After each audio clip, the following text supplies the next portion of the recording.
Mengapa Israel ini ingin betul mengambil Palestina ini? Apa yang ada di Palestina? Apakah di Palestina itu ada emas? Apakah di Palestina itu ada perak? Mengapa mereka bersemangat betul ingin mengambil Palestina ini?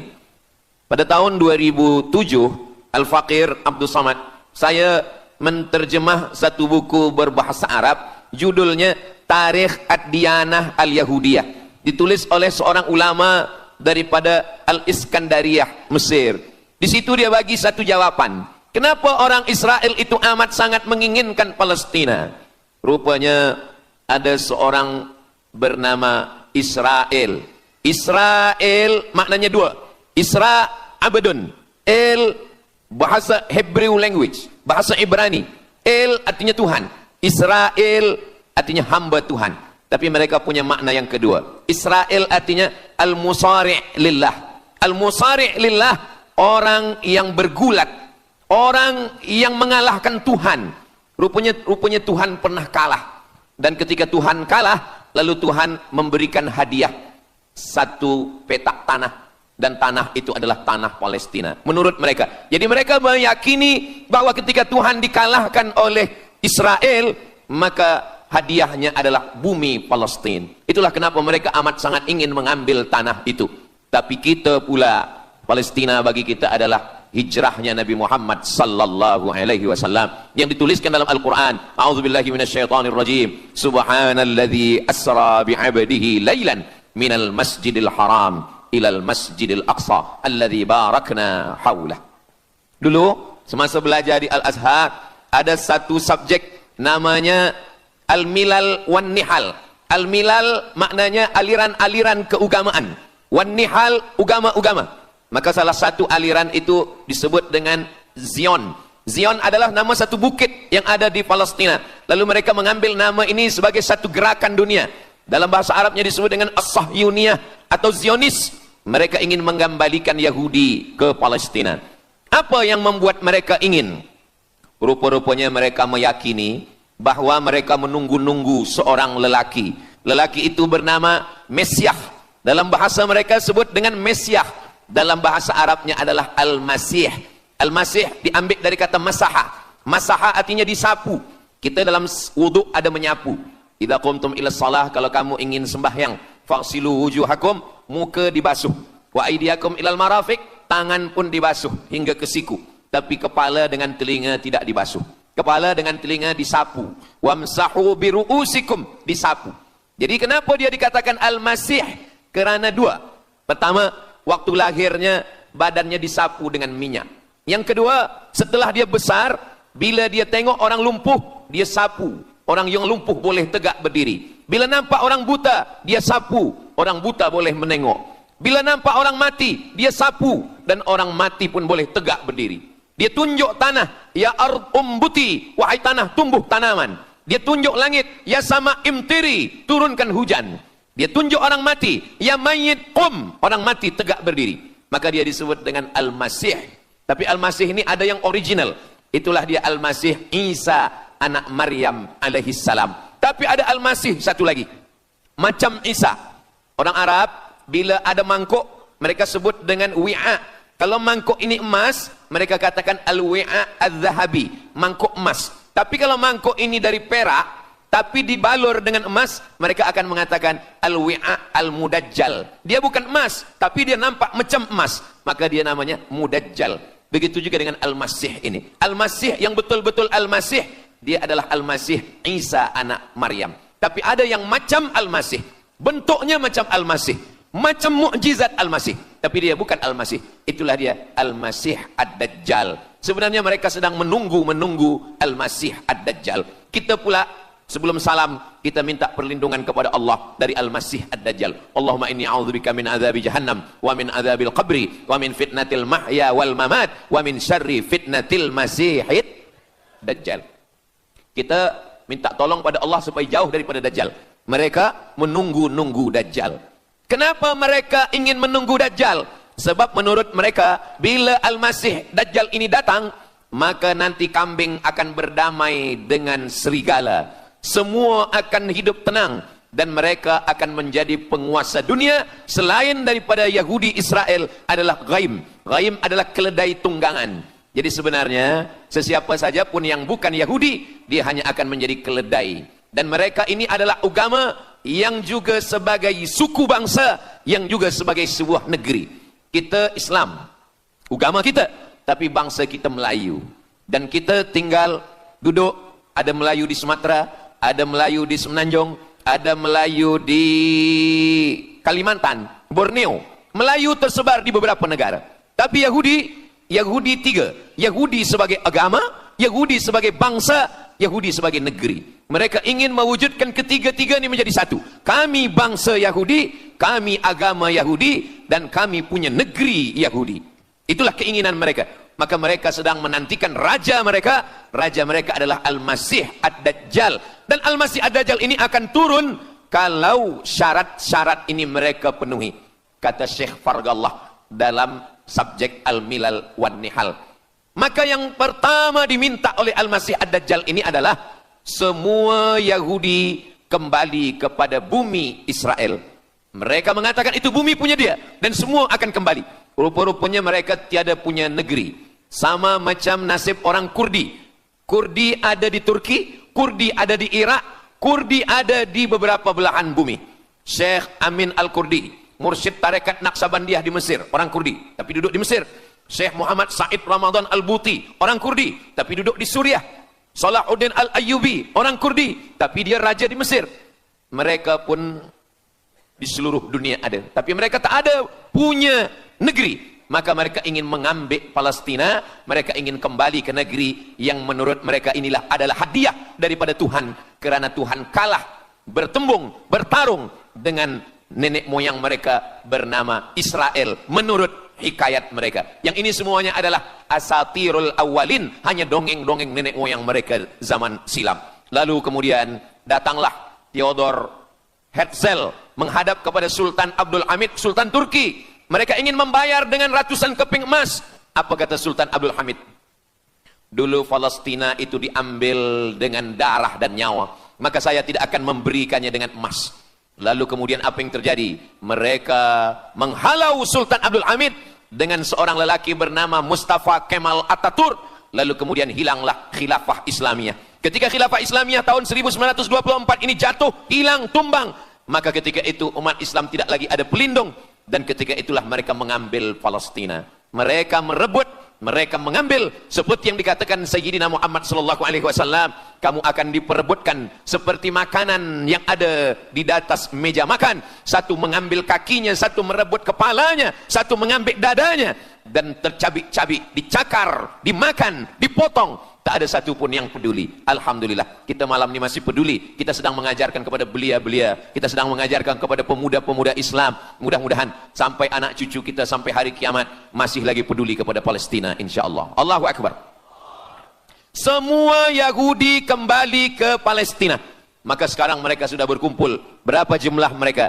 9 juta Yahudi sudah berada di Palestina. Itu syarat supaya Al-Masih itu turun. Sebab Al-Masih tidak mahu turun kalau Yahudi-Yahudi ini tidak kembali ke Palestina menurut mereka. Maka Yahudi dari Rusia kembali, Yahudi yang ada dari Amerika kembali semuanya.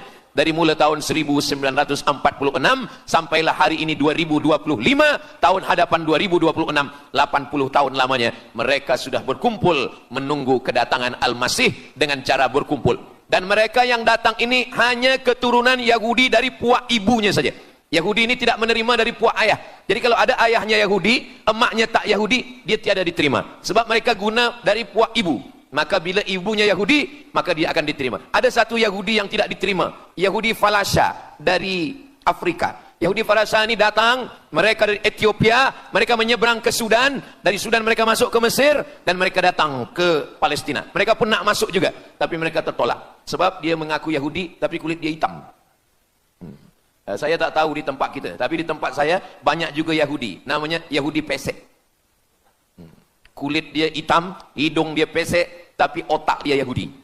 Ini lebih berbahaya lagi. Mereka menyebarkan kebencian. Jadi sebenarnya Yahudi adalah makhluk yang paling unsuri, rasisme. Mereka tiada menerima selain daripada Yahudi. Siapapun yang datang ingin mengaku orang Yahudi, kalau ditengok nasabnya tidak sesuai daripada ibu, dia tidak akan diterima. Sedarlah wahai orang yang membela-bela Yahudi. Wahai orang yang membela Yahudi, kalau kamu bukan Yahudi, maka kamu tidak akan diterima. Kerana Yahudi adalah agama, Yahudi adalah bangsa, dan Yahudi adalah negeri. Mereka ingin mewujudkan ini. Maka berdatanganlah Yahudi beramai-ramai, lalu mereka pun turun ke Palestina. Sampai hari ini mereka terus berdatangan. Lalu kemudian yang kedua, syarat Yahudi didatangi oleh Al-Masih, Mesias, mereka mesti menanam tanaman yang hijau. Jadi kalau mereka bayangkan, Al-Masih ini sedang berada di langit, dia selalu memandang ke bawah, dia tengok Yahudi dah berkumpul atau belum. Kalau berkumpul dia tak nak turun. Bila dah berkumpul semua ramai, baru dia turun. Dah berkumpul 5 juta, dia belum juga turun. Dah berkumpul 9 juta, dia belum juga turun. Rupanya yang kedua, dia ingin supaya tanah Palestina itu hijau. Bila nanti dah hijau semua, baru dia turun. Dan tanaman yang hijau itu pun dia yang memilihkan tanamannya. Tanamannya adalah yang disebutkan Nabi 14 abad silam, Syajaratul Gharqad. Nanti semua akan membela umat Islam. Sampai-sampai batu berkata, apa kata batu? Ya abdallah, wahai hamba Allah, hadza Yahudi khalfi, ini di belakang saya ada Yahudi, faktulhu, bunuhlah dia. Kata Nabi, jangankan manusia, batu pun membela umat Islam. Batu akan berkata, ya abdallah, wahai hamba Allah, hadza Yahudi, ini di belakang saya ada Yahudi, faktulhu, bunuh dia. Tapi ada satu yang membela mereka. Siapa dia? Syajaratul Gharqad, pokok kayu Gharqad. Allah menunjukkan sampai hari ini mereka menanam pokok Gharqad ini. Saya belajar ke Mesir tahun 1998. Musim panas tahun 1999, saya pergi ke satu kawasan bernama Aris. Selepas itu pergi ke sebuah kota, kota ini bernama Rafah. Rafah ini dibagi dua, setengah diambil oleh Yahudi, setengah lagi diambil oleh Mesir. Dari sempadan ini kita boleh menengok hijau. Lalu saya pun bertanya kepada ulama yang mendampingi kami, Tuan Syekh, itu pokok apa yang hijau? Kata Syekh, itulah pokok yang disebutkan Nabi Muhammad sallallahu alaihi wasallam. Pokok itu bernama Syajaratul Gharqad, dan mereka memang menanam pokok itu sekarang. Supaya apa? Supaya Al-Masih menengok dari atas, bila dia tengok dah hijau, dia pun akan turun menurut keyakinan Yahudi. Yahudi sudah berkumpul 9 juta orang. Pokok Gharqad sudah ditanam, sudah. Ada lagi. Apa dia? Mesti menghancurkan Babilonia. Babilonia adalah raja yang dulu menghancurkan kerajaan Yahudi. Nama rajanya Nebukadnezar. Nebukadnezar dari Babilonia menghancurkan kerajaan Yahudi. Maka Yahudi ini pendendam. Orang yang paling dendam di atas dunia ini adalah Yahudi. Nebukadnezar sudah lama musnah. Tapi dendam mereka kepada Irak sampai hari ini. Babilonia itu adalah Irak. Maka siapapun yang menjadi penguasa, pasti mereka akan perintahkan untuk menghantam Irak. Dari mula George Bush sampailah sekarang, Irak selalu dihantam. Dituduh bahwa Irak ada punya senjata membunuh manusia. Mereka katakan bahwa Saddam Hussein ini ada memiliki senjata yang boleh menghancurkan peradaban manusia. Akhirnya mereka membunuh Saddam Hussein. Apa yang terjadi? Sampai hari ini Saddam Hussein tiada memiliki apapun untuk menghancurkan umat manusia. Jadi sebenarnya adalah ini agenda daripada Yahudi. Mereka ingin menghancurkan Babilonia, dan Babilonia itu adalah Irak pada zaman modern sekarang ini. Setiap penguasa-penguasa pasti menghancurkan Irak, sebab mereka amat sangat benci dan dendam kesumat kepada Irak. Ada buku judulnya Al-Yahud fi Masr, orang Yahudi di Mesir. Lalu kemudian seorang jenderal Yahudi bernama Musa Dayan. Musa Dayan buta matanya sebelah. Lalu Musa Dayan ini meminta kepada Presiden Prancis bernama De Gaulle. Lalu De Gaulle pun menelpon Presiden Mesir bernama Anwar Sadat. Bukunya ada, saya simpan di rumah. Dia katakan bahwa kepada Anwar Sadat, wahai Tuan Presiden Anwar Sadat, ini mami yang ada di Museum Mesir, Kaherah itu sedang sakit. Jadi untuk menyehatkannya mesti dibawa ke Prancis, ke Paris. Lalu disediakanlah pesawat terbang untuk membawa mami ini. Dulu saya pernah dengar tazkirah Ustaz Azhar Idrus, jangan anak panggil mami, sebab mami itu inilah mami Fir'aun. Mami return. Ini mami ini sakit. maka dia mesti disehatkan, ada bakteri, maka dia mesti disehatkan, dibawa ke Paris, Prancis. Akhirnya diterbangkan pada masa Presiden Anwar Sadat. Dibawa ke hospital, sampai di hospital, rupa-rupanya Jenderal Musa Dayan yang buta sebelah sudah menunggu Mami. Begitu Mami Ramses II, Fir'aun sampai, dia terus meninju muka Mami itu. Kenapa? Sebab dia dendam. Inilah yang dulu menghalau nenek moyang dia dari Mesir. Gila. Yahudi ini adalah orang-orang yang gila. Sampai hari ini, mereka punya dendam yang tak berkesudahan. Sampai Mami yang sudah menjadi kering, kita pun menengoknya biasa-biasa saja. Tapi Musa Dayan melampiaskan dendam kesumat dia sampai pada masa Presiden Anwar Sadat. Yang akhirnya Anwar Sadat pun mati terbunuh, ditembak oleh Khalid Islambuli. Begitulah Allah Subhanahu wa Ta'ala menceritakan saksi sejarah supaya umat Islam faham bagaimana fikiran, bagaimana sakit jiwanya orang-orang Yahudi. Mereka sudah berkumpul di Palestina 9 juta. Tanam-tanaman hijau sudah ditanam. Irak sudah dihantam. Hancur lebur Irak. Apa lagi yang mereka lakukan? Tanah Palestina mesti merah. Tanah Palestina tidak boleh hitam. Tanah Palestina mesti merah. Apa yang membuat tanah Palestina merah? Merah kerana darah budak-budak anak-anak yang tak berdosa dari Palestina. Jadi kalau ada orang yang hari ini terheran-heran, mengapa mereka membunuh budak kecil? Mengapa mereka menjatuhkan bom untuk menghancurkan rumah, membunuh perempuan yang hamil tiada berdosa? Tapi bila orang faham, dia mengerti. Sesungguhnya mereka ingin supaya darah anak-anak yang tiada berdosa itu tumpah. Kalau darah itu sudah tumpah, disitulah mereka menantikan supaya Al-Masih, Mesiah itu turun membela. Sebab itu adalah raja di raja mereka. Apa yang terjadi sebenarnya hari ini? Yang terjadi sebenarnya adalah mereka membangun, membina sebuah kerajaan dari khayal, dari fikiran gila. Maka ada seorang yang tidak percaya kepada Allah, dia atheist, dia tak percaya kepada Tuhan, namanya Roger Jarudi. Tapi akhirnya dia dapat hidayah, dia masuk Islam. Selepas masuk Islam, dia tulis buku bahwa Israel Yahudi mendirikan negara berdasarkan mitologi, berdasarkan khurafat, berdasarkan kisah-kisah bohong, dusta. Tapi mereka percaya dengan dusta itu. Lalu kemudian Roger Jarudi ditangkap oleh pemerintah Prancis, dimasukkan ke dalam penjara. Bukunya diterjemahkan ke dalam bahasa Arab, diterjemahkan ke dalam bahasa Melayu. Roger Jarudi, bagaimana orang Yahudi Israel membina kerajaan negara berdasarkan khayal, berdasarkan tipu, berdasarkan dusta, berdasarkan mitologi, berdasarkan asatirul awalin, dongeng-dongeng daripada nenek moyang mereka dulu. Lalu kemudian hari ini kita sudah menengok darah itu sudah tumpah merata-rata di tanah Palestina. Kenapa Al-Masih, Mesiah belum juga turun? Kenapa belum datang juga Mesiah yang mereka tunggu itu? Rupanya ada syarat lagi yang belum. Apa dia? Mereka mesti membina satu yang disebut dengan Haikal Sulaiman, Temple of King Solomon. Mereka meyakini bahwa raja mereka adalah Solomon, dan dia ada sebuah kuil yang mereka sebut, mereka tulis bukunya, Temple of King Solomon. Di mana letaknya? Letaknya adalah di atas Al-Masjidil Aqsa. Mereka ingin menghancurkan Al-Masjidil Aqsa, diratakan dengan tanah. Nanti mereka akan bina Temple of King Solomon. Selepas itu mereka siapkan satu kerusi singgasana. Selepas itu nanti barulah turun Al-Masih, Mesiah yang dijanjikan menurut mereka. Yang semuanya ini adalah dusta, bohong, tipu daripada Zionis, kerana mereka ingin menguasai dan mereka ingin membuat sebuah negara yang sangat besar, yang negara itu disebut dengan The Great Israelian, Israel Raya. Dia dari 2 sungai. Biasanya orang membuat map itu rahasia. Map biasanya rahasia yang disimpan.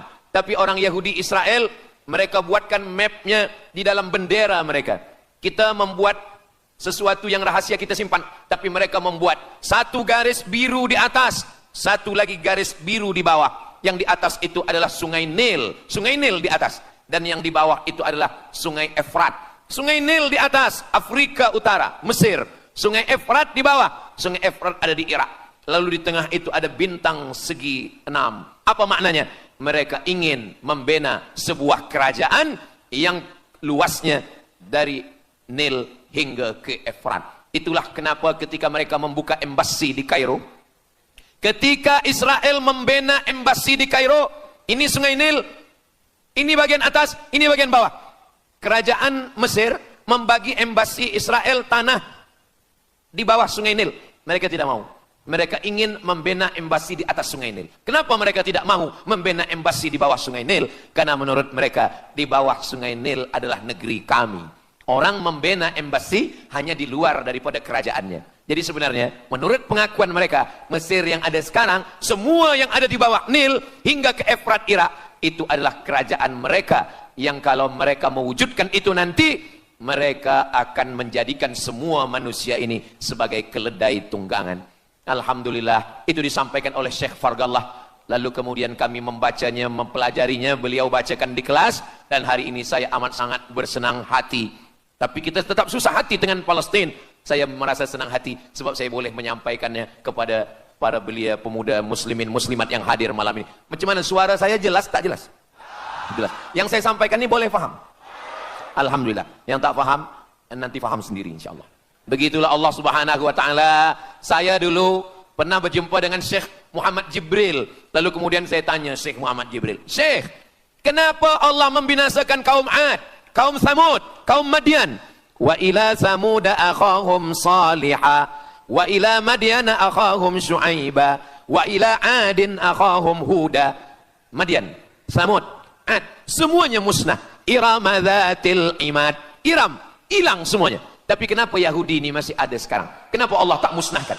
Kata Syekh Muhammad Jibril, Allah Maha Kuasa untuk memusnahkan Yahudi, Israel. Senang saja bagi Allah. Innama amruhu idza arada syai'an ayyaqula lahu kun fayakun. Yahudi Israel mati semua rata dengan tanah. Satu jeritan malaikat mati mereka semua. Allah goncangkan bumi, habis mereka ditelan bumi. Ya bunayya, wahai anakku, kalaulah Israel Yahudi ini mati, lalu kamu masuk surga dengan apa, kata dia. Sebenarnya Allah masih menyisakan Yahudi ini supaya kita berjuang. Sekarang ada umat Islam yang amat sangat lemah. Dia bukannya ikut berjuang, tapi melemahkan perjuangan orang. Bila ada umat Islam yang berkumpul beramai-ramai, solidariti tentang Palestina, dia berkata, katanya Allah Maha Kuasa, kenapa Allah tak binasakan? Dulu, arsalna alaihim tayran ababil. Datang burung ababil. Tarmihim bi'ijaratin min sijil. Mana ababil sekarang? Kenapa Allah tak kirimkan ababil? Saya pun pernah tanyakan ini kepada masyayikh, Syekh, kenapa Allah tak kirimkan ababil?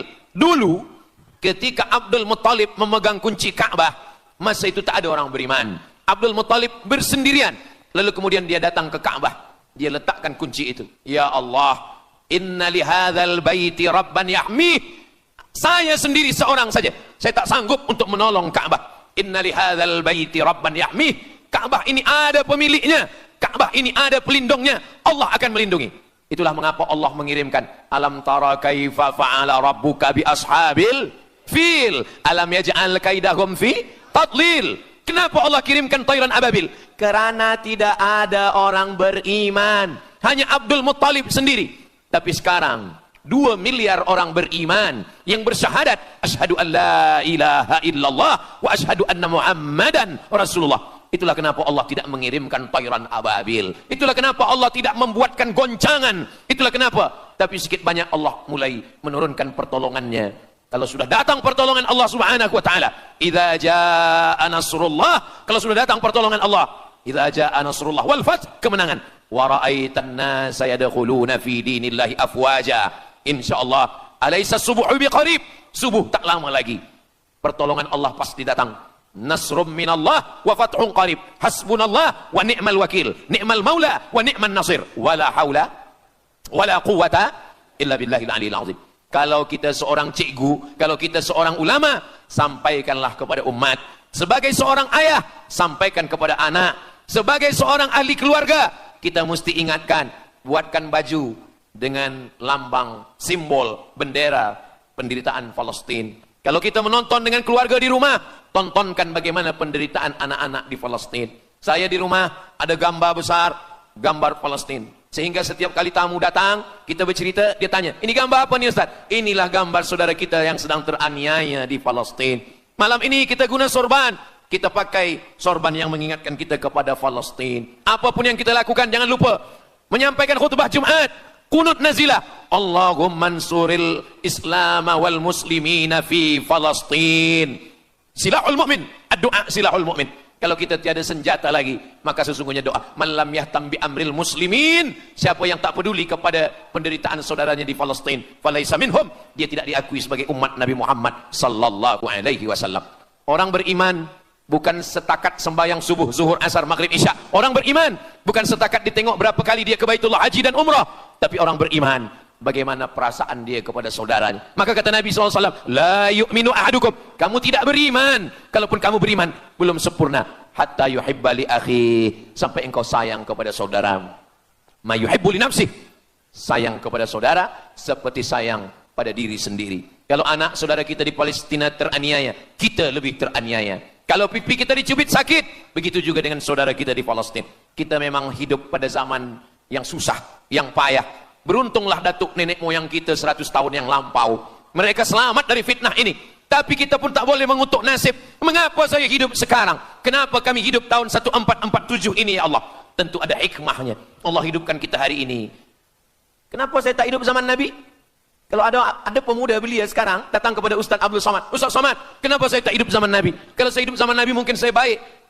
Kamu yang komplain kepada Allah, kalau kamu hidup zaman Nabi mungkin tidak ikut Nabi, ikut Abu Lahab, ikut Abu Jahal. Kita dihidupkan Allah hari ini, kita masih bersama dengan guru kita, Al-Fadhil Ustaz Azhar Idrus. Kita masih bersama dengan orang-orang baik, orang mulia. Alaikum bil jamaah. Kata Nabi SAW, man syadza syadza finnar, jangan bersendirian, sendirian masuk neraka. Kita mesti berjamaah. Alhamdulillah, yang ada kuasa dengan kuasanya, yang ada fatwa dengan fatwanya, yang ada ilmu dengan ilmunya. Bagi penuntut-penuntut, pelajar-pelajar, tonton, buat video, buat apapun yang boleh kita buat, share, gambar, semuanya itu ada tanggung jawab kita di hadapan Allah Subhanahu wa taala. Kullukum ra'in, setiap kamu pemimpin, hadap ke Baitul Maqdis 17 hingga 18 bulan. Sampai akhirnya pada bulan Sya'ban turun ayat, qad nara taqalluba wajhika fis sama', kami menengok wajah engkau menghadap ke arah langit. Fawalli wajhaka syatral masjidil haram, hadapkanlah wajahmu ke arah Masjidil Haram. Lalu Nabi pun menghadap ke arah Masjidil Haram. Selepas itu sahabat datang beramai-ramai menjumpai Nabi Muhammad SAW. Ya Rasulullah, bagaimana saudara kami yang sembahyang, yang solat 16 bulan, 17 bulan, 18 bulan, dia menghadap ke Palestina. Apakah solatnya diterima Allah? Turun ayat, wa ma kana Allahu liyudhi'a imanahum. Tafsirnya, wa ma kana Allahu liyudhi'a salatahum. Allah tidak menyia-nyiakan sembahyang mereka. Allah tidak menyia-nyiakan solat mereka. Sembahyang mereka yang dulu menghadap ke Baitul Maqdis diterima Allah atau tidak? Itu yang mereka cemaskan, itu yang mereka khawatirkan. Sembahyang yang 18 bulan itu yang mereka takutkan. Bagaimana kita sekarang? Bagaimana sembahyang saudara kita? Bagaimana puasa mereka? Bagaimana musim sejuk? Mereka sejuk. Bagaimana mereka tak boleh makan, tak boleh minum? Kalau kita sudah berbuat di luar kemampuan kita, kita tidak akan dituntut di hadapan Allah. La yukallifullahu nafsan illa wus'aha. Mudah-mudahan apa yang kita lakukan malam ini, kita bangkitkan semangat jamaah. Selemah-lemahnya adalah doa. Selemah-lemah kekuatan orang beriman adalah melafazkan doa kepada Allah supaya Allah memberikan pertolongan. Tak ada yang susah bagi Allah Subhanahu wa taala. Itulah yang boleh Al-Faqir sampaikan pada malam hari ini, solidariti kita tentang Palestina. Mudah-mudahan ada manfaatnya. Banyak cakap kata yang tak berkenan di hati, menyinggung perasaan. Saya memohon maaf, beribu-ribu maaf. Mudah-mudahan yang kita lakukan malam ini diridhai Allah Subhanahu wa taala dan boleh kita bawa bekal menghadap Allah. Bila kita mati ditanya oleh Allah, inilah jawaban kita. Kami sudah berkumpul, kami sudah bangkitkan semangat, kami sudah berdoa, kami sudah menjelaskan bagaimana jahatnya Yahudi. Mengapa Israel ini ingin betul mengambil Palestina ini? Apa yang ada di Palestina? Apakah di Palestina itu ada emas? Apakah di Palestina itu ada perak? Mengapa mereka bersemangat betul ingin mengambil Palestina ini? Pada tahun 2007, Al-Faqir Abdul Somad, saya menterjemah satu buku berbahasa Arab, judulnya Tarikh Ad-Diyanah Al-Yahudiyah. Ditulis oleh seorang ulama daripada Al-Iskandariyah, Mesir. Di situ dia bagi satu jawaban. Kenapa orang Israel itu amat sangat menginginkan Palestina? Rupanya ada seorang bernama Israel. Israel maknanya dua. Isra Abadun. El bahasa Hebrew language, bahasa Ibrani. El artinya Tuhan. Israel artinya hamba Tuhan. Tapi mereka punya makna yang kedua. Israel artinya al-musari' lillah.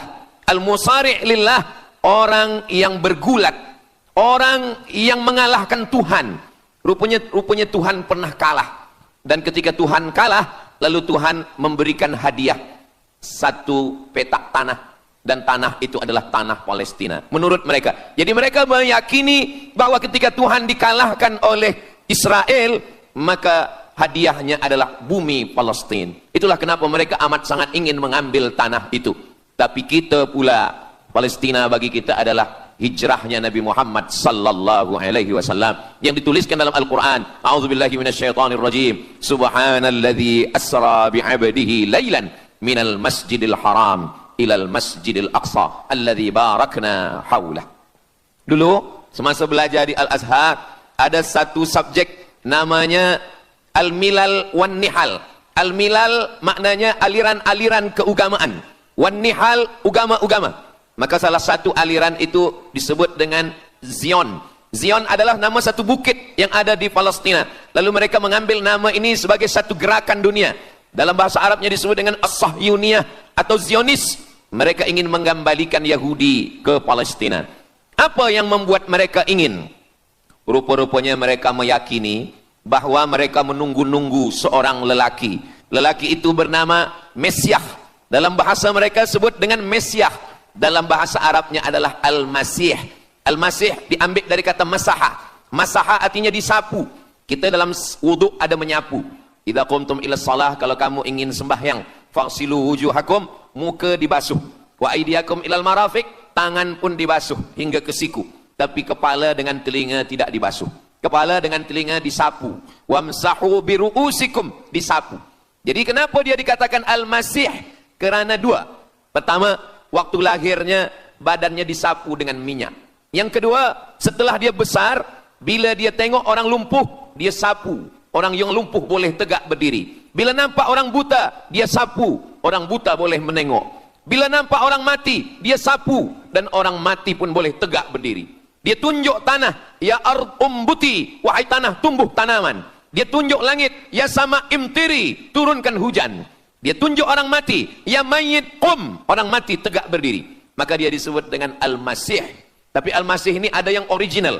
Itulah dia Al-Masih Isa anak Maryam alaihi salam. Tapi ada Al-Masih satu lagi. Macam Isa.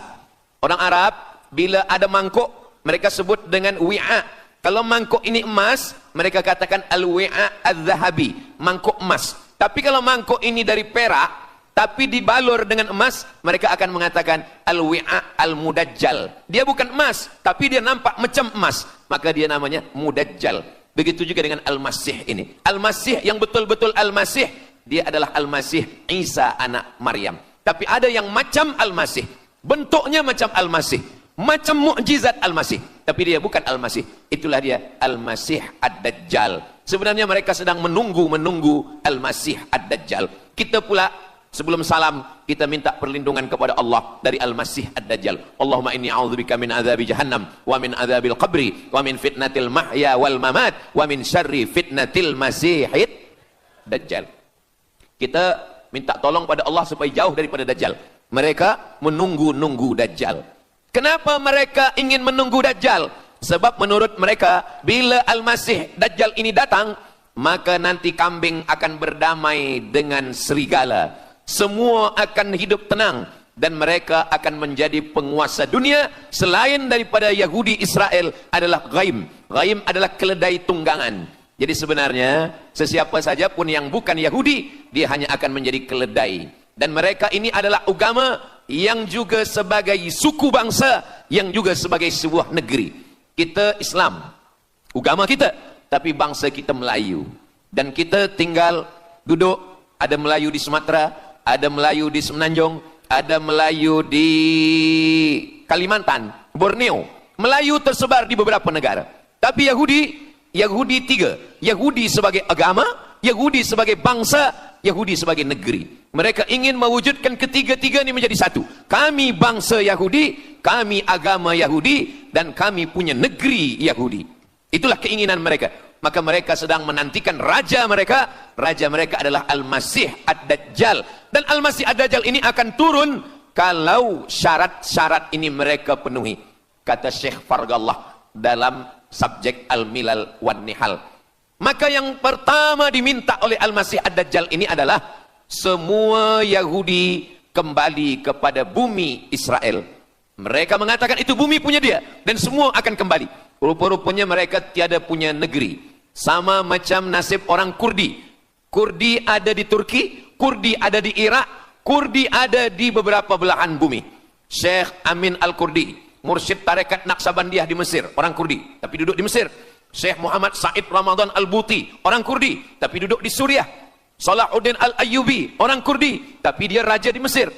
Mereka pun di seluruh dunia ada, tapi mereka tak ada punya negeri. Maka mereka ingin mengambil Palestina, mereka ingin kembali ke negeri yang menurut mereka inilah adalah hadiah daripada Tuhan, karena Tuhan kalah bertembung, bertarung dengan nenek moyang mereka bernama Israel menurut hikayat mereka. Yang ini semuanya adalah asatirul awalin, hanya dongeng-dongeng nenek moyang mereka zaman silam. Lalu kemudian datanglah Theodor Herzl menghadap kepada Sultan Abdul Hamid, Sultan Turki. Mereka ingin membayar dengan ratusan keping emas. Apa kata Sultan Abdul Hamid? Dulu Palestina itu diambil dengan darah dan nyawa, maka saya tidak akan memberikannya dengan emas. Lalu kemudian apa yang terjadi? Mereka menghalau Sultan Abdul Hamid dengan seorang lelaki bernama Mustafa Kemal Ataturk.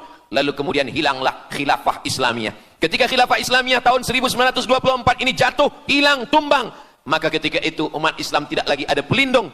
Dan ketika itulah mereka mengambil Palestina. Mereka merebut, mereka mengambil, seperti yang dikatakan Sayyidina Muhammad sallallahu alaihi wasallam, kamu akan diperebutkan seperti makanan yang ada di atas meja makan. Satu mengambil kakinya, satu merebut kepalanya, satu mengambil dadanya, dan tercabik-cabik, dicakar, dimakan, dipotong. Tak ada satu pun yang peduli. Alhamdulillah, kita malam ini masih peduli. Kita sedang mengajarkan kepada belia-belia, kita sedang mengajarkan kepada pemuda-pemuda Islam. Mudah-mudahan sampai anak cucu kita sampai hari kiamat masih lagi peduli kepada Palestina, insyaAllah. Allahu Akbar. Semua Yahudi kembali ke Palestina. Maka sekarang mereka sudah berkumpul. Berapa jumlah mereka? 9 juta Yahudi sudah berada di Palestina. Itu syarat supaya Al-Masih itu turun. Sebab Al-Masih tidak mahu turun kalau Yahudi-Yahudi ini tidak kembali ke Palestina menurut mereka. Maka Yahudi dari Rusia kembali, Yahudi yang ada dari Amerika kembali semuanya. Dari mulai tahun 1946 sampailah hari ini 2025, tahun hadapan 2026, 80 tahun lamanya mereka sudah berkumpul menunggu kedatangan Al-Masih dengan cara berkumpul. Dan mereka yang datang ini hanya keturunan Yahudi dari puak ibunya saja. Yahudi ini tidak menerima dari puak ayah. Jadi kalau ada ayahnya Yahudi, emaknya tak Yahudi, dia tiada diterima. Sebab mereka guna dari puak ibu.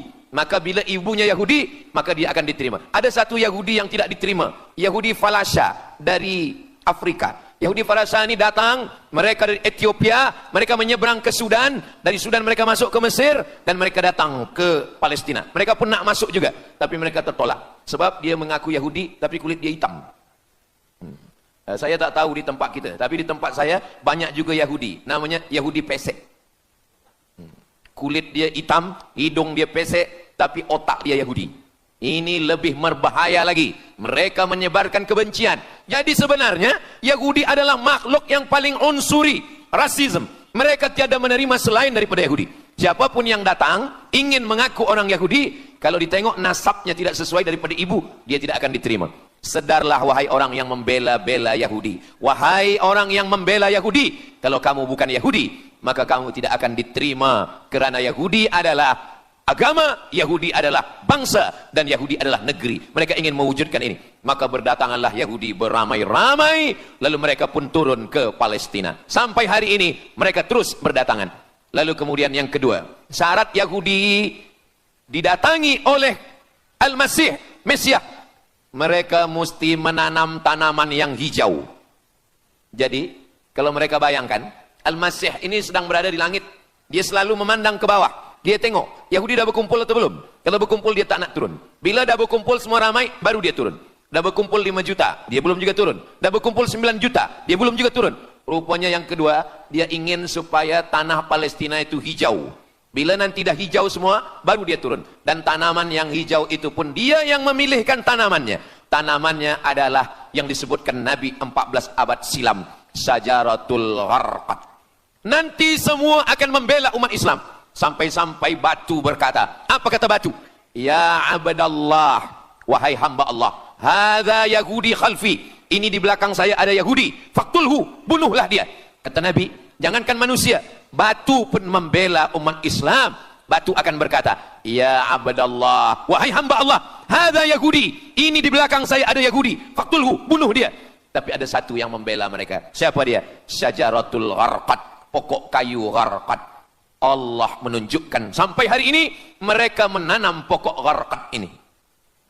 Saya belajar ke Mesir tahun 1998. Musim panas tahun 1999, saya pergi ke satu kawasan bernama Aris.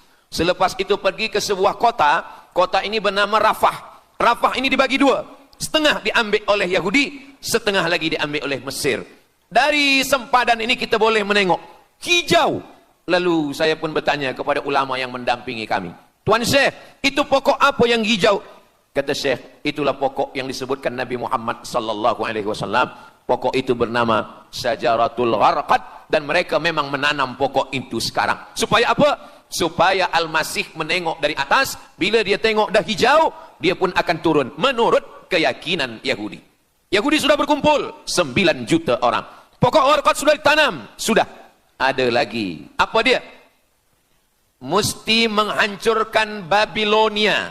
Babilonia adalah raja yang dulu menghancurkan kerajaan Yahudi. Nama rajanya Nebukadnezar. Nebukadnezar dari Babilonia menghancurkan kerajaan Yahudi. Maka Yahudi ini pendendam. Orang yang paling dendam di atas dunia ini adalah Yahudi. Nebukadnezar sudah lama musnah, tapi dendam mereka kepada Irak sampai hari ini. Babilonia itu adalah Irak. Maka siapapun yang menjadi penguasa, pasti mereka akan perintahkan untuk menghantam Irak. Dari mula George Bush sampailah sekarang, Irak selalu dihantam. Dituduh bahwa Irak ada punya senjata membunuh manusia. Mereka katakan bahwa Saddam Hussein ini ada memiliki senjata yang boleh menghancurkan peradaban manusia. Akhirnya mereka membunuh Saddam Hussein. Apa yang terjadi? Sampai hari ini Saddam Hussein tiada memiliki apapun untuk menghancurkan umat manusia. Jadi sebenarnya adalah ini agenda daripada Yahudi. Mereka ingin menghancurkan Babilonia, dan Babilonia itu adalah Irak pada zaman modern sekarang ini. Setiap penguasa-penguasa pasti menghancurkan Irak, sebab mereka amat sangat benci dan dendam kesumat kepada Irak. Ada buku judulnya Al-Yahud fi Masr, fi Misr, orang Yahudi di Mesir. Lalu kemudian seorang jenderal Yahudi bernama Musa Dayan. Musa Dayan buta matanya sebelah.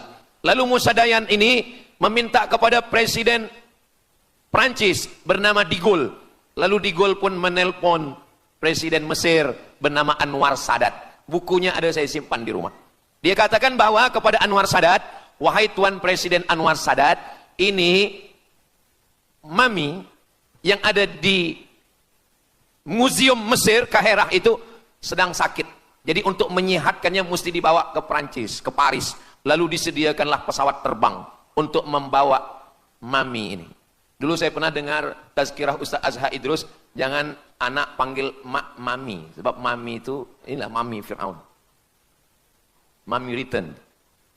Ini mami ini sakit, maka dia mesti disehatkan, ada bakteri, maka dia mesti disehatkan, dibawa ke Paris, Prancis. Akhirnya diterbangkan pada masa Presiden Anwar Sadat. Dibawa ke hospital, sampai di hospital, rupa-rupanya Jenderal Musa Dayan yang buta sebelah sudah menunggu mami.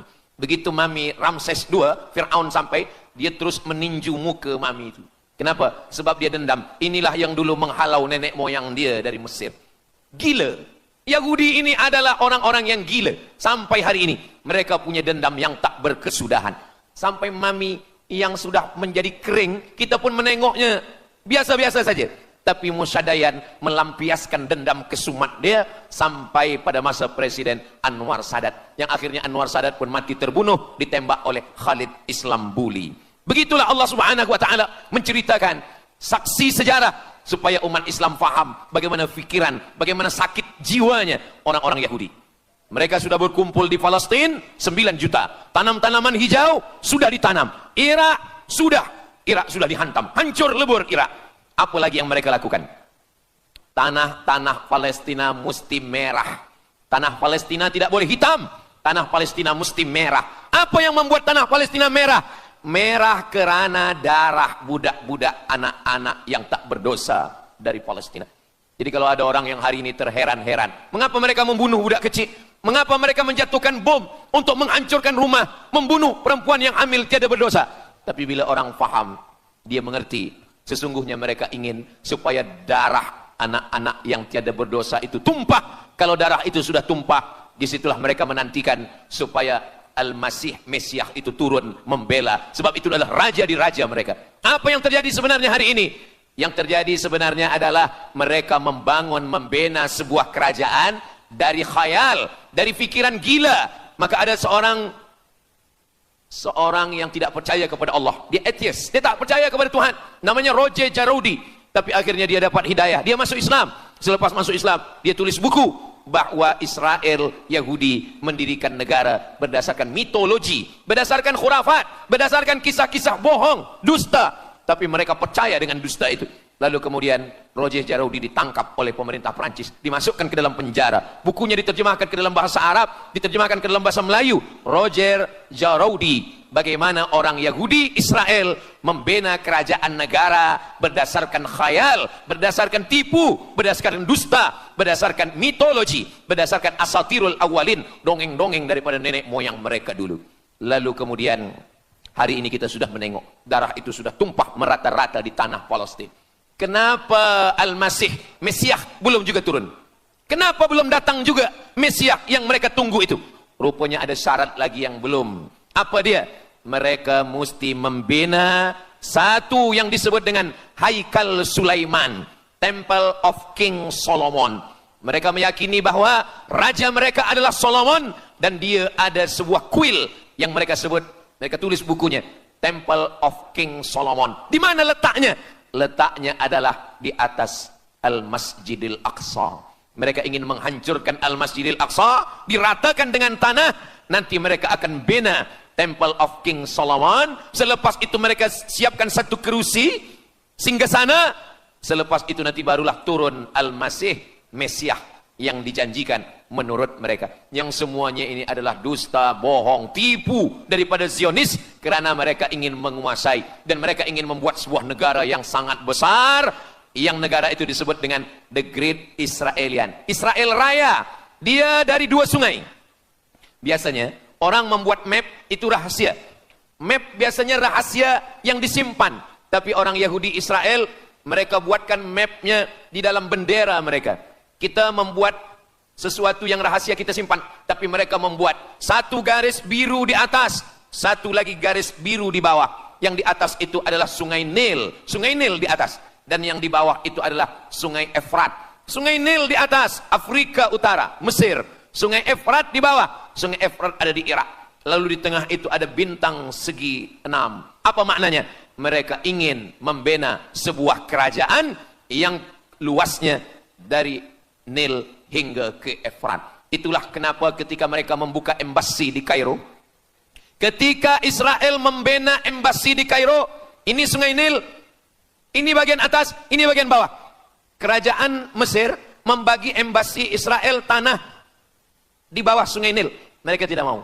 Mereka ingin membina embasi di atas sungai Nil. Kenapa mereka tidak mau membina embasi di bawah sungai Nil? Karena menurut mereka di bawah sungai Nil adalah negeri kami. Orang membina embasi hanya di luar daripada kerajaannya. Jadi sebenarnya menurut pengakuan mereka, Mesir yang ada sekarang, semua yang ada di bawah Nil hingga ke Efrat Irak, itu adalah kerajaan mereka. Yang kalau mereka mewujudkan itu nanti, mereka akan menjadikan semua manusia ini sebagai keledai tunggangan. Alhamdulillah, itu disampaikan oleh Syekh Fargallah. Lalu kemudian kami membacanya, mempelajarinya, beliau bacakan di kelas, dan hari ini saya amat sangat bersenang hati.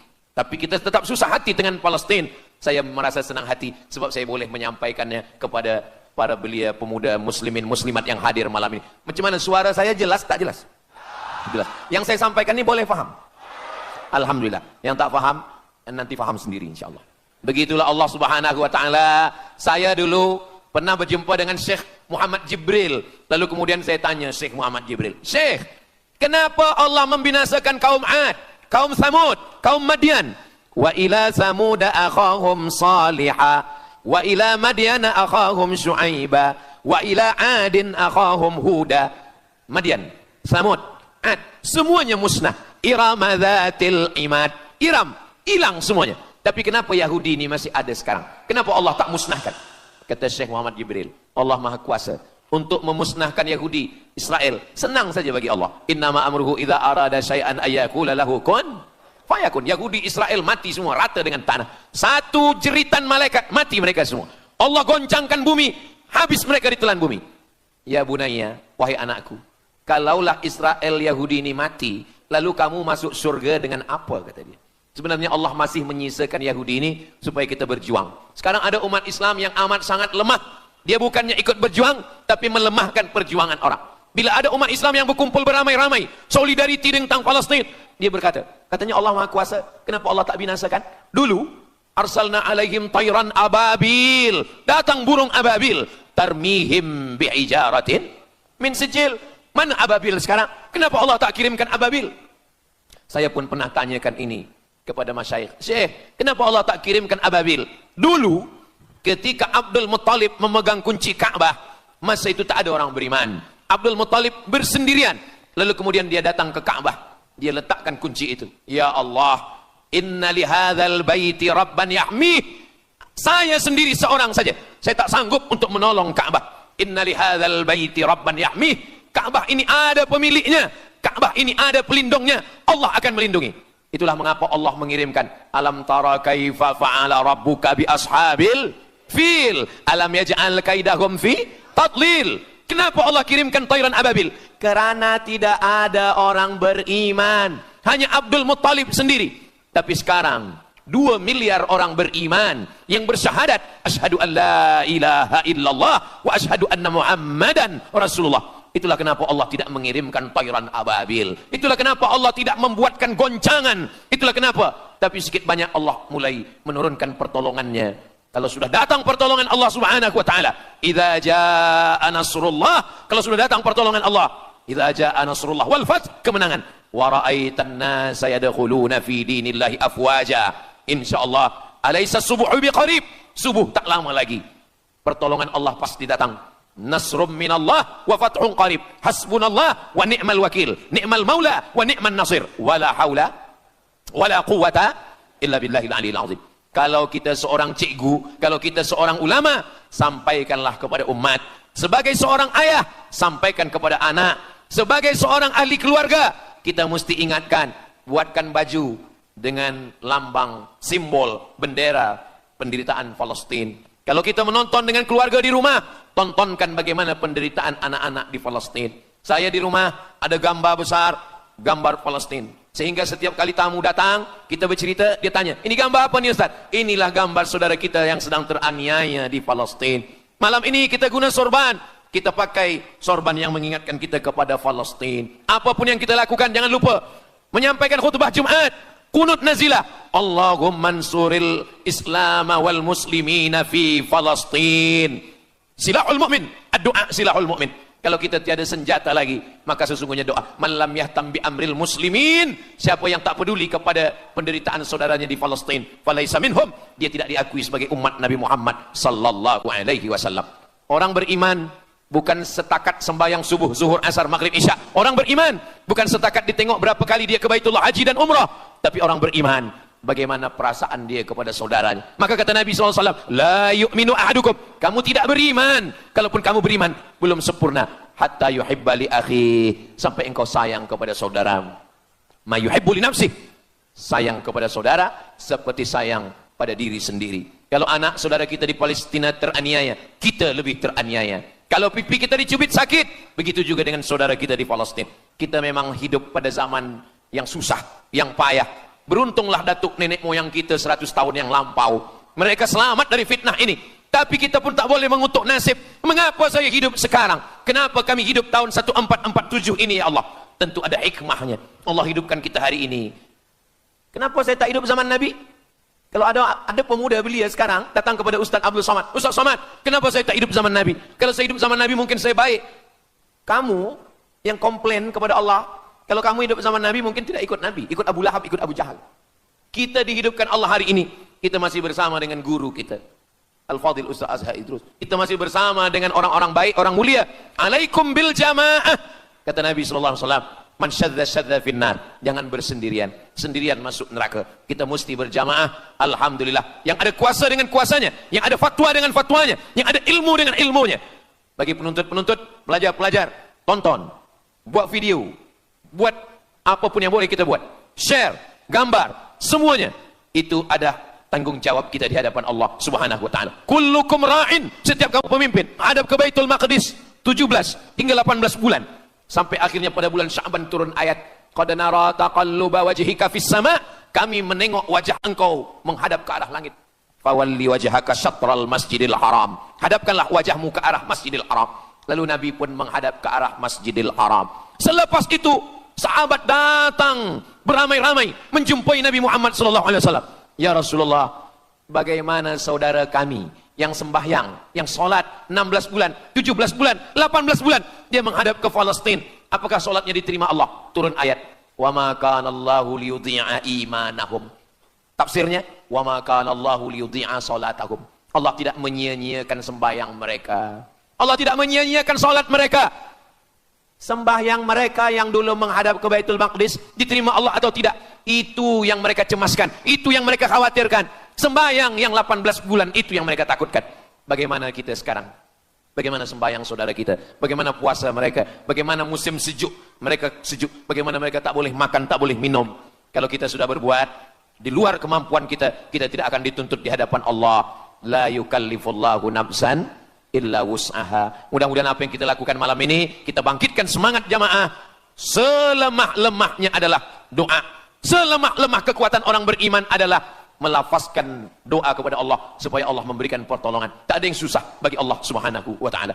Itulah yang boleh Al-Fakir sampaikan pada malam hari ini, solidariti kita tentang Palestina. Mudah-mudahan ada manfaatnya. Banyak cakap kata yang tak berkenan di hati, menyinggung perasaan. Saya memohon maaf, beribu-ribu maaf. Mudah-mudahan yang kita lakukan malam ini diridhoi Allah Subhanahu wa taala dan boleh kita bawa bekal menghadap Allah. Bila kita mati ditanya oleh Allah, inilah jawaban kita. Kami sudah berkumpul, kami sudah bangkitkan semangat, kami sudah berdoa, kami sudah menjelaskan bagaimana jahatnya Yahudi di Palestina. Wailun, celaka. Wailun, nama neraka. Likulli humazatil lumazah. Celakalah orang yang suka mengejek-ejek.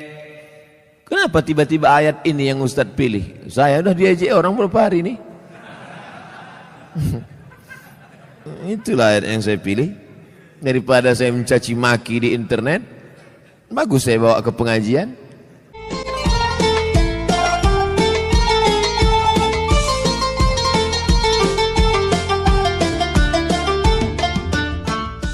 Assalamualaikum warahmatullahi wabarakatuh.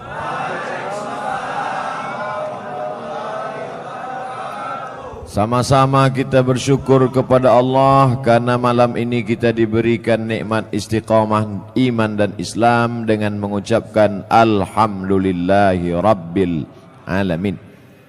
Berselawat kepada Rasulullah dengan mengucapkan Allahumma salli ala Sayyidina Muhammad wa ala ali Sayyidina Muhammad. Saya sampaikan materi ini lebih kurang 1 jam 60 menit. Setelah itu saya akan menjawab pertanyaan-pertanyaan yang ditulis di kertas. Mudah-mudahan Allah menjadikan pertemuan kita malam ini menjadi nilai amal soleh. Amin ya rabbal alamin.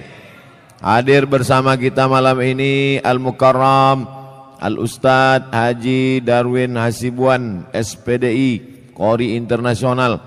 Kemudian para alim ulama, tuan-tuan guru, ustadz-ustadz, tak dapat saya sebutkan satu persatu. Ketua beserta seluruh pengurus masjid, yang besar tak dihimbau gelar, yang kecil tak disebut nama. InsyaAllah kita semuanya mendapatkan pahala jihad fi sabilillah. Amin ya rabbal alamin. Bagi yang di luar mohon maaf, tak usah tengok ke dalam ini, tengok aja layar-layar.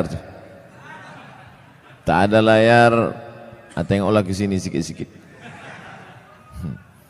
Kami rasanya dari dalam ini menengok keluar macam menengok akuarium.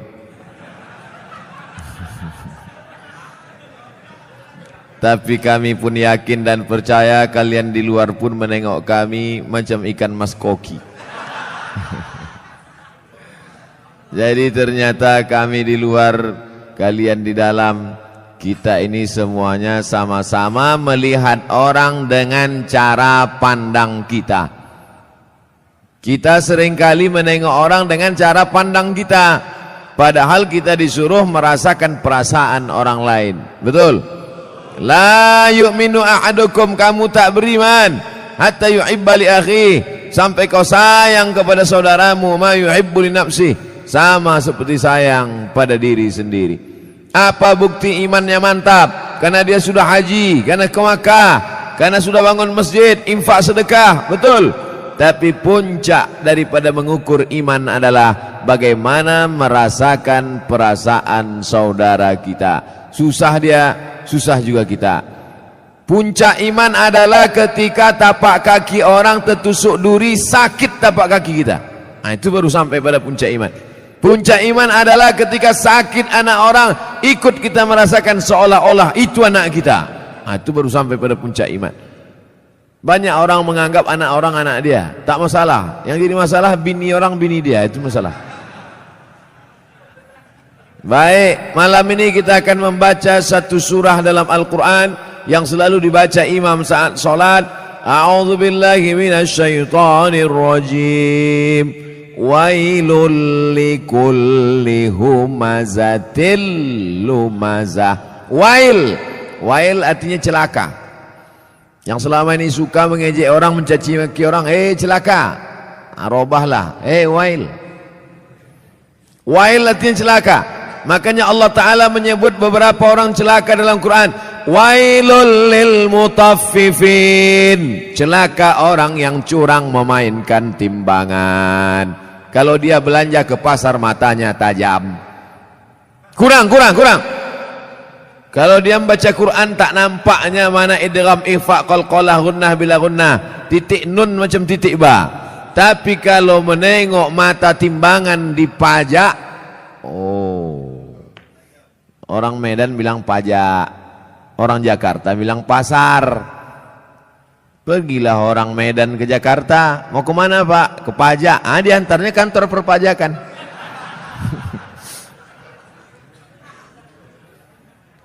Wailul lil mutaffifin, celaka orang yang main-main timbangan. Hati-hati tukang timbang pokok sawit, tukang timbang buah sawit. Asal ditimbang 50 kilo, tandan besar 50 kilo, tandan kecil 50 kilo. Kenapa begini? Rupanya memang udah di setel timbangan tuh, mau besar mau kecil 50 kilo.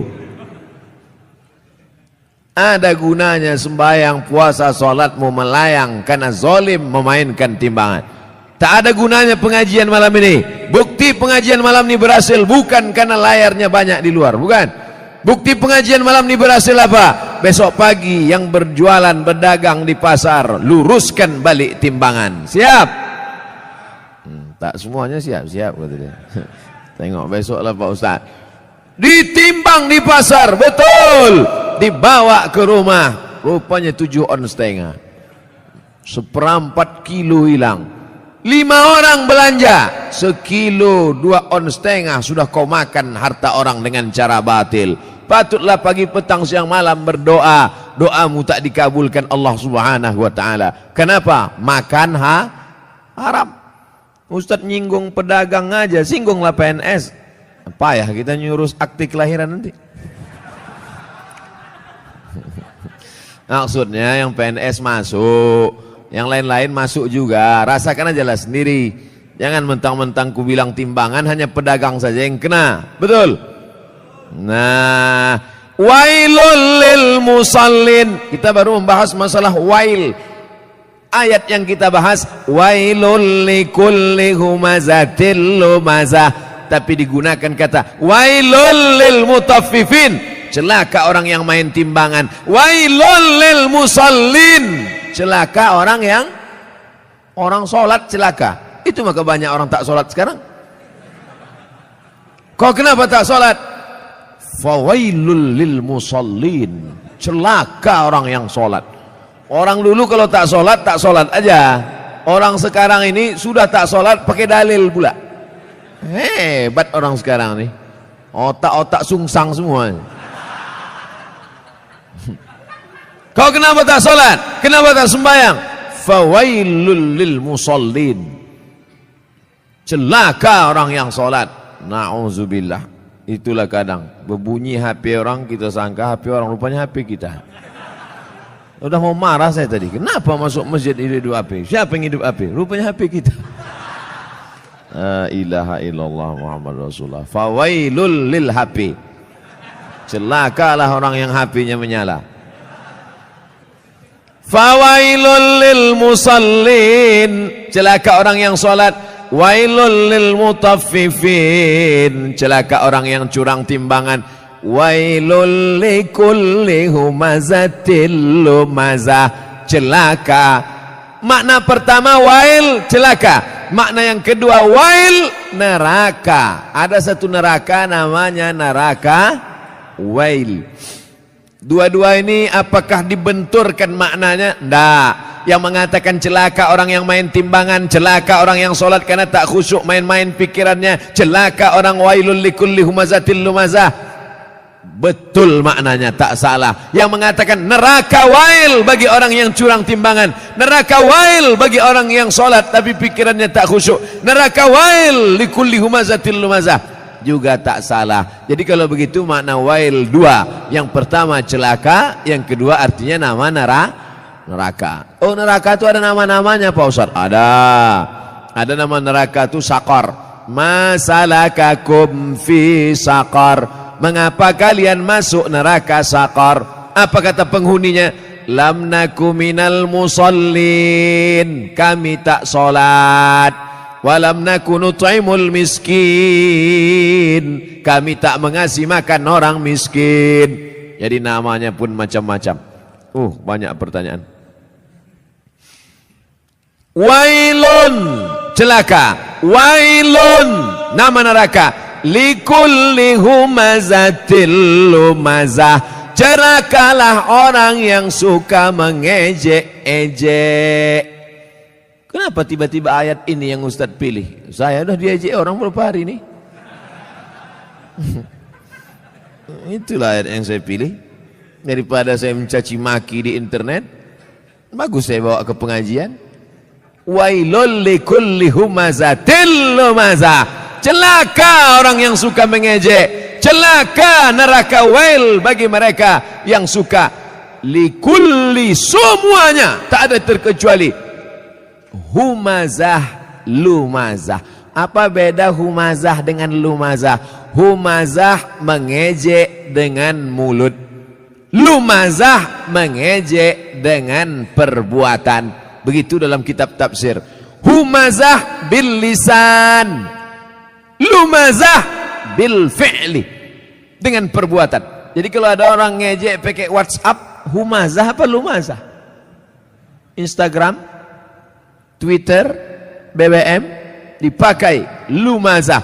Hebatnya Al-Quran, dibedakannya antara lisan dengan perbuatan anggota badan. Wailul likulli humazatil lumazah. Celaka dan nerakalah bagi orang yang mengolok mengejek orang lain dengan lisan lidah maupun dengan tangan anggota badan. Ada orang mulutnya diam tapi perbuatannya luar biasa. Ada orang tak buat apa-apa tapi lidahnya luar biasa. Ada orang mulutnya diam, tangannya tak berbuat, no action. Hatinya saja, yang hati dimaafkan Allah selama tidak diperturutkan. La yukallifullahu nafsan illa. Kenapa orang mengejek? Karena tidak klarifikasi. Kenapa orang mengejek? Karena tidak tabayyun. In ja'akum fasiqum binaba'in. Kalau datang orang membawa berita, fatabayyanu, klarifikasi. Alhamdulillah masalah ini sudah saya klarifikasi. Bapak Ibu sudah tengok klarifikasinya? Belilah paket. Inilah, diupdate lah. HP-HP yang macet-macet tuh dilem aja. campakkan ke sungai. Saudaraku yang dimuliakan Allah Subhanahu wa taala, kira-kira penjelasan saya itu sudah jelas? Jelas insyaallah. Siapa yang tak jelas bertungkik telinganya. Nanti yang mengupload nih di internet, kalian buatlah terjemah di situ. Tungki adalah telinga benanah. Banyak orang yang tak paham itu. Wailul likulli humazatil lumazah. Lalu siapa lagi yang celaka? Kita lanjutkan. Allazi jama'a malau wa'addadah. Saya sebetulnya mau nunjukkan aja, kira-kira masih jauh dari Kori internasional. Tapi sikit-sikit jadilah kan. Apalagi perbuatan orang ini, lidahnya mengejek, tangannya mengejek, perbuatannya mencela. Ada lagi perbuatan yang paling mengerikan. Jama'a, mengumpul, malau, harta, wa'ad, dadah, menghitung. Kerjanya dua aja, ngitung, ngumpul, ngitung, ngumpul, ngitung, ngumpul, ngitung, batuk, mati. Yang ada di otaknya duit, duit, duit, duit. Sampai sembahyang zuhur pun 5 rakaat. Allahu Akbar. At-tahiyatul barakatuh. Berapa harga karet sekarang? Mana? Ini lautan. Allazi jama'a malau wa'addada. Ngumpul ngitung, ngumpul ngitung, ngumpul ngitung. Ada kenikmatan sendiri menghitung-hitung harta itu. Tanah di sana sekian hektar, yang di sini hektar. Tahu kau tanah yang itu luasnya? Tahu. Itu. Punya siapa? Punya orang. Na'udzubillah. Tapi saya yakin jamaah masjid Darul Haq. Dar rumah, hak benar. Darul haq, rumah kebenaran. Di sini rumah kebenaran. Lain dari sini salah. Siapa yang mau cari kebenaran datang ke Darul Haq. Betul? Lain nama masjid nih.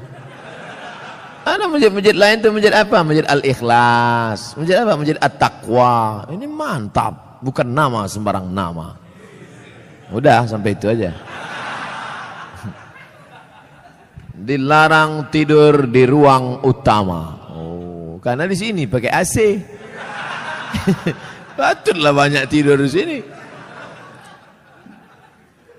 Ini menunjukkan jamaah Masjid Darul Haq ini orangnya jamaah malaum, suka mengumpulkan harta, tapi bukan wa'ad dadah, bukan sekedar kumpul hitung, kumpul kira. Mengumpulkan harta dan rajin bersedekah.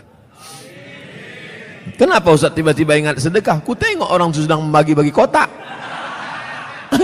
Kotak. Ku sangka kue kotak besar kali. Rupanya kotak infak. Kalian masukkanlah ke dalam. Di dalam ini pakai AC, tentu lebih mahal. Mak, tepuk tangan orang tua. Begitu rupanya orang sakit hati.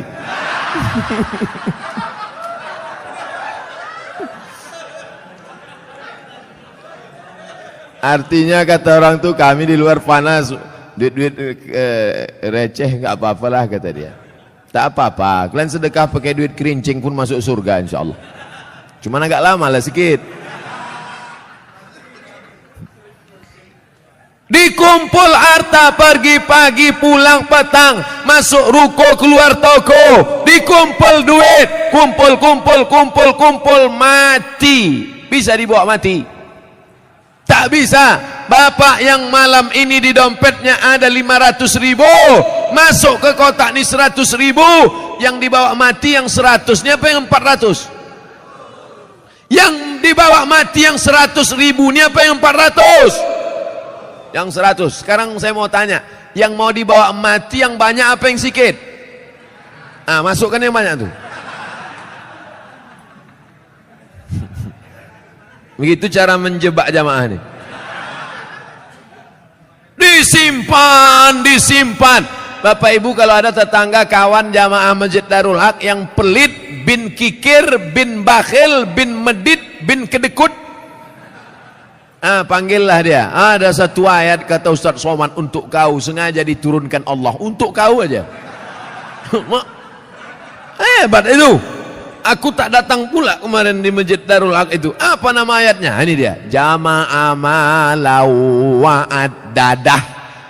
Mengumpul harta dan menghitung, ngumpul-ngitung mati.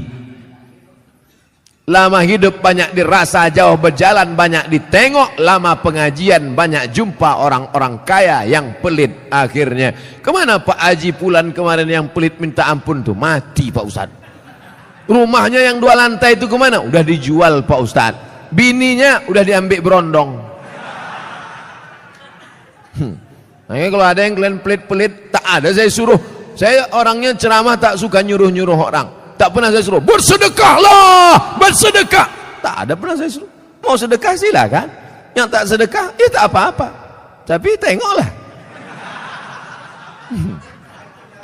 Tak ada khusus suruh. Tengoklah bini kalian diambil orang nanti.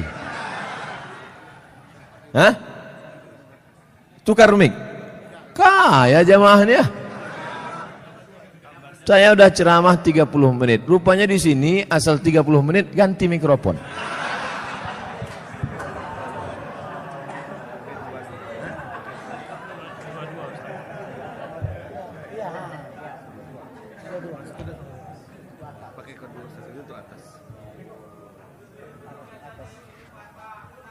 Tes. Tak berbunyi pula. Macam-macam DJ kurasa.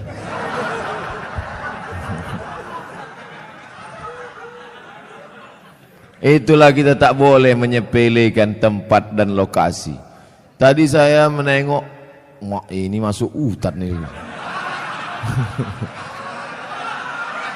Tapi rupanya masjidnya pakai AC. Mikrofonnya mantap. Maukah Bapak Ibu memaafkan silap salah dosa saya?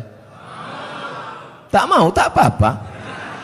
Saudaraku yang dimuliakan Allah Subhanahu wa taala, jama'a malau wa'addadah, mengumpulkan harta, menghitung, dikumpul, dihitung sampai akhirnya mati. Mana yang dibawa mati? Bisa mobil bawa mati? Siapa bilang mobil tak bisa bawa mati? Bapak yang punya mobil 2, mau dibawa 1 mati, bisa. Bawa mobil carry itu ke Masjid Darul Haq, buat di situ ambulan membawa jenazah gratis. Siapa yang mau naik mobil itu syaratnya 1, mati. Kira-kira bisa tak mobil itu dibawa mati? Bisa. Meninggal bapak, pahalanya mengalir. Ini dipajang mobil sampai 2-3, tinggal rumah. Bisa rumah dibawa mati. Koslet ini hampir kesetrum bibir saya.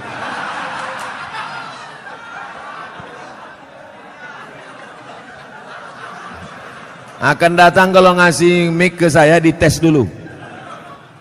Sakitnya tak seberapa, malunya. Sempat terjungkang awak viral di situ kan? Ustadz Abdul Somad tak jadi ceramah mulut koslet. Siapa yang malu? Orang Tembung.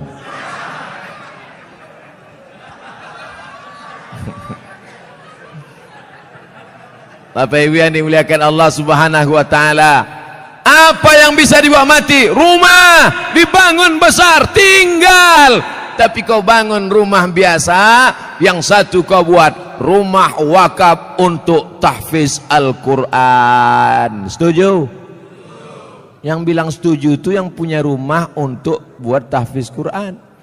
Yang bilang setuju belum ada, mudah-mudahan jadi doa.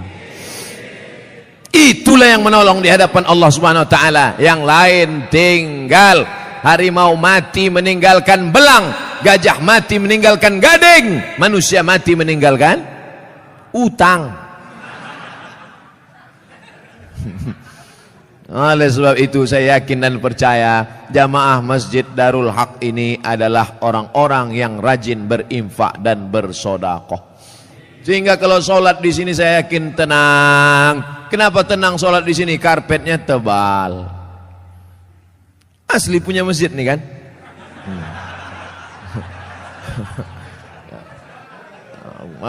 Kadang ada jamaah nih saking memuliakan ustadz dipinjam karpet. Sampai dibuat situ, balikkan tanggal sekian.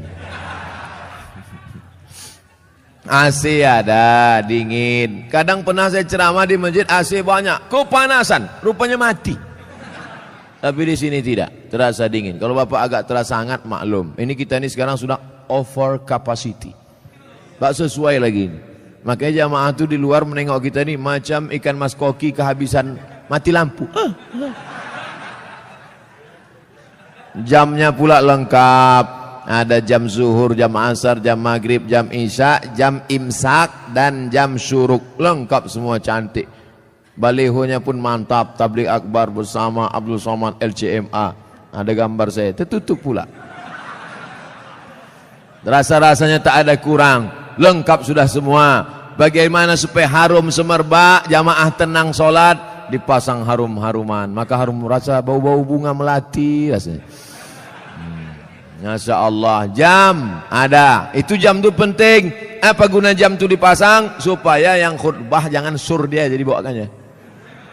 Tengoknya 20 menit selesai. Ini khutbah ini berapi-api dia. Jamaah, hari ini Palestina masih terjajah. Orang udah mau balik kerja, lama kali ya katanya. Tobat aku sembahyang di sini katanya. Nampaknya simple, sederhana. Mulai jam dinding, AC, kipas angin, karpet, lampu terang benderang. Tapi itu semuanya demi kenyamanan orang di masjid. Tapi jangan sampai terlalu nyaman sampai tertidur di masjid. Makanya perlu dibuatkan surat pengumuman, dilarang tidur di ruang utama masjid. Sopan bahasanya. Tapi kalau melawan juga, buat surat satu lagi. Kalau kamu mau tidur di luar aja bro. Sudahlah tak menyumbang uang listrik masjid. Sudahlah tak menyumbang AC masjid. Sudahlah tak menyumbang kipas angin masjid. Tidur dalam masjid menyumbang air liur basi.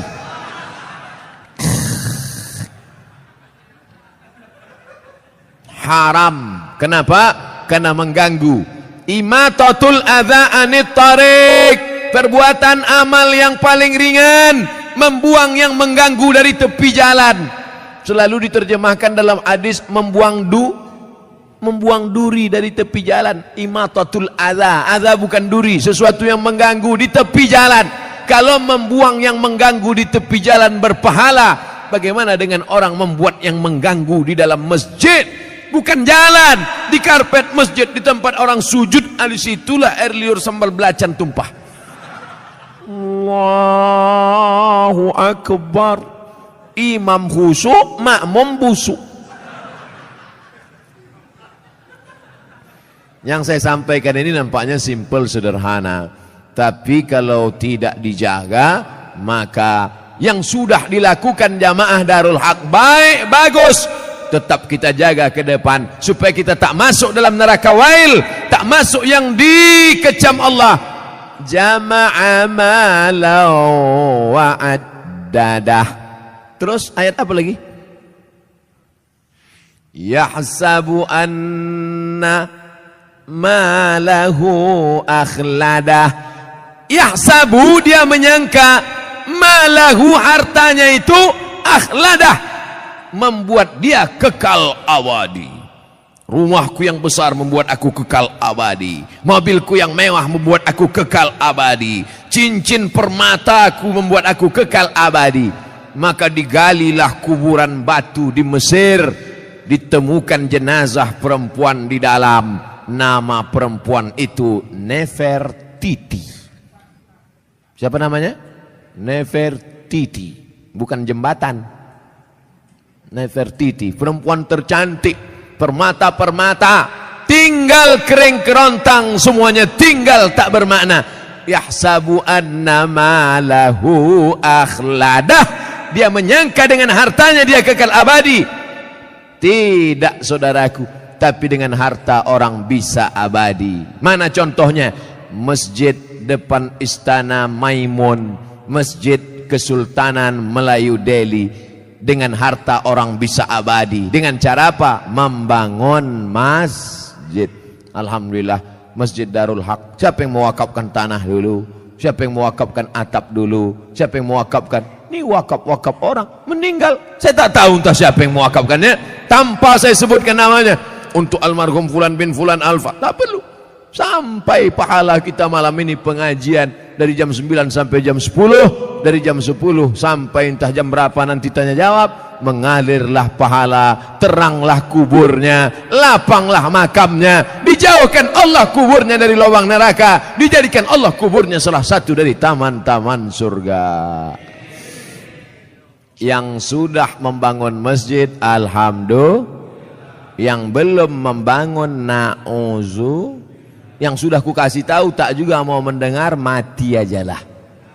Saudaraku yang dimuliakan Allah, kalau begitu orang Islam ini perlu kaya apa miskin? Kaya.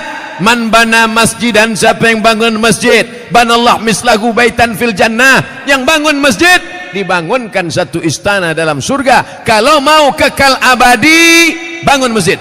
Kalau mau kekal abadi, bangun masjid. Sayang sama emak, buat masjid nama emak.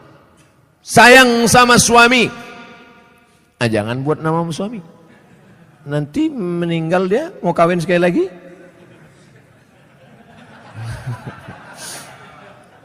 Buatlah nama masjidnya As-Salihin, masjidnya orang-orang soleh. Kau mau sholat kemana? Aku mau sholat ke masjid. Masjid apa namanya? Baitus Soman. Soman itu Allah, bukan saya. Saya ini Abdus Soman, hamba Allah. Ada orang bukan hamba Allah, Abdus Syaiton. Hamba setan. Panggilan set. Saudara yang dimuliakan Allah Subhanahu wa taala, yahsabu anna malahu akhladah, disangkanya dengan hartanya itu dia bisa kekal abadi. Tapi jangan gara-gara ini besok orang jamaah Masjid Darul Haq tak ada yang masuk kerja. Gara-gara apa? Kok tak kerja? Alah, tak ada gunanya. Kita pun akan mati juga nih semua. Jangan. Yang punya kebun tetap bekerja. Dulu orang Tembung ini lebar-lebar kebun tebunya kan. Sekarang masih ada lagi? Tak ada lagi. Udah berubah jadi rumah ruko semua. Yang punya kebun silakan sejauh mata memandang. Yang bisnis dagang toko ruko silakan. Tapi jangan masuk dalam jama'a malahu wa'addada. Jangan masuk dalam yahsabu anna malahu akhlada. Tapi dalam golongan apa? Yang membuatkan rumah kos gratis untuk anak-anak yang merantau dari daerah Sumatera Utara, kaya tapi duit tak ada, buatkan rumah kos gratis. Berdatanganlah orang, kami mau gratis pak, syarat dan ketentuan berlaku. Apa syaratnya? IP 3,9 dan 4 saja. Saya IP saya 4, mesti cantik, gatal. Saudara yang dimuliakan Allah Subhanahu wa taala, banyak anak-anak kita di kampung cerdas, IQ-nya tinggi, tapi karena tak ada duit tak bisa sekolah. Berapa sekarang kos di Medan? Yang paling murah kos di Medan berapa? Gope 500.000, itu pun triplek dindingnya. Nyamuknya tak banyak, 1 ekor, kawannya banyak. Tapi begitu kita sediakan gratis, Masya Allah. Saya kuliah di Al-Azhar dari tahun 1998, pulang 2002. Berapa tahun itu? 4 tahun. 98 pulang 2002. Kuliah gratis, asrama gratis, makan gratis, tiket gratis, disediakan pula lagi setiap bulan beasiswa. Dari mana itu? Wakaf orang Mesir. Kalau orang Saudi Arabia berwakaf maklum, orang Saudi Arabia kaya-kaya, digali tanah mau mencari air, keluar gas. Digali tanah mau mencari air, keluar minyak. Tapi Mesir biasa saja. Semangat mereka berinfak, berwakaf, bersedekah luar biasa. Dari kesederhanaan. Kalau ada orang kaya bersedekah, biasa. tapi orang yang sederhana bisa mampu bersedekah, itu baru luar biasa. Kalau bapak-bapak ibu itu biasa di luar.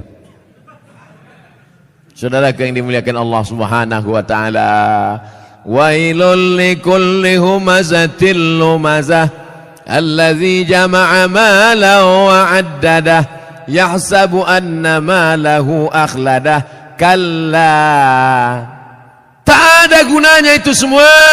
Kenapa? La yumbadzanna fil hutamah. Bukan disebutkan dalam ayat itu. Kalla, sekali-kali tidak. Kalla, tak ada gunanya kau tumpuk harta. Kalla, tak ada gunanya kau hitung-hitung harta. Kalla, jangan kau sangka kau akan abadi di dunia karena harta. Kenapa? La yumbadzanna fil hutamah. Kau akan dilemparkan, kau akan dicampakkan. Dalam ayat itu tak disebut kau akan dimasukkan. Dimasukkan lembut, tapi di situ dikatakan la yumbadzanna, lam di pangkal, nun di ujung, kalla la yumbadzanna fil hutamah. Kau pasti akan masuk dalam neraka hutamah. Wama adraka mal hutamah. Allah bertanya tapi tak perlu dijawab. Al-qari'ah, mal qari'ah, wama adraka mal qari'ah, kalla la yumbadzanna fil hutamah. Allah tanya, wama adraka mal hutamah. Kamu yang suka menempuh harta, kamu yang tak mau berzakat, kamu yang tak mau bersedekah, kamu akan dimasukkan dalam hutamah. Tahukah kamu apa itu hutamah? Narullahil muqadah. Nar, api. Muqadah. Biasanya api itu dipasang bulan Ramadan. Di sini ada, tak habis-habis lah. Syawal, Zulqa'dah, Zulhijjah, hidup terus. Narullah, api yang menyala, al-muqadah. Bagaimana apinya menyala? Allati tattali'u 'alal afidah, menyala sampai afidah, jantung. Menyala sampai ke tangkai jantung. Jadi api neraka itu dia dari bawah. Allati tattali'u 'alal afidah, menyala dari bawah sampai ke jantung panasnya. Makanya orang selalu menyebut sampai ke jantung. Gimana perasaan kau tadi panas? Oh, panas sekali ya, sampai ke jantung kurasa. Sampai mendidih tangkai jantung, mendidih otak di kepala. Ustaz Somad, neraka itu panas apa dingin? Mana aku tahu, aku tak pernah masuk. Memang kita tak tahu, tapi Nabi ngasih tahu. Dia dapat dari mana? Dari Jibril. Jibril dapat dari mana? Dari Allah. Apa kata Jibril alaihissalam? Yablu ka'baihi, ketika api neraka itu sampai ke mata kaki, yaghli biha dimaruhu, mendidih otak di kepala, sampai ke mata kaki, mendidih otak di kepala. Jadi berapa derajat Celcius itu Pak Ustadz? Kau bertanya apa nyari pasal? Orang cerita otak mendidih, dia nanya derajat Celcius. Meletup-letup lah alat pengukur panas itu. Oleh sebab itu maka ini cerita adalah supaya kita datang rasa takut. Siapa yang tak takut ketika ayat neraka diceritakan, maka dia wajib berdoa saat doa khatam Quran. Baca doa khatam Quran. Ya Allah, ampunkan kami ketika membaca ayat azab, kami tak takut. Ya Allah, ampunkan kami ketika membaca ayat surga, kami tak pernah berharap. Baca pada doa ayat khatam Quran. Bapak Ibu yang dimuliakan Allah Subhanahu wa taala, allati tattali'u 'alal afidah. Apa lagi kelanjutannya? Innaha 'alaihim muqsadah, dari bawah menyala sampai ke jantung. Innaha 'alaihim muqsadah, ditutup dari atas. Kalau menyala dari bawah, di atas terbuka masih ada uap. Menyala dari bawah sampai ke jantung, ditutup dari atas. Jadi apalah itu? Makanya tiap hari, tiap petang, tiap malam, apa kata kita? Pagi, besok, Allahumma ajirna minan nar, Allahumma ajirna minan nar, Allahumma ajirna minan nar, Allahumma ajirna minan nar, Allahumma ajirna minan nar, Allahumma ajirna minan nar, Allahumma ajirna minan nar, 7 kali. Pagi 7 kali, sore 7 kali. Allahumma ajirna minan nar, selamatkan kami dari api neraka.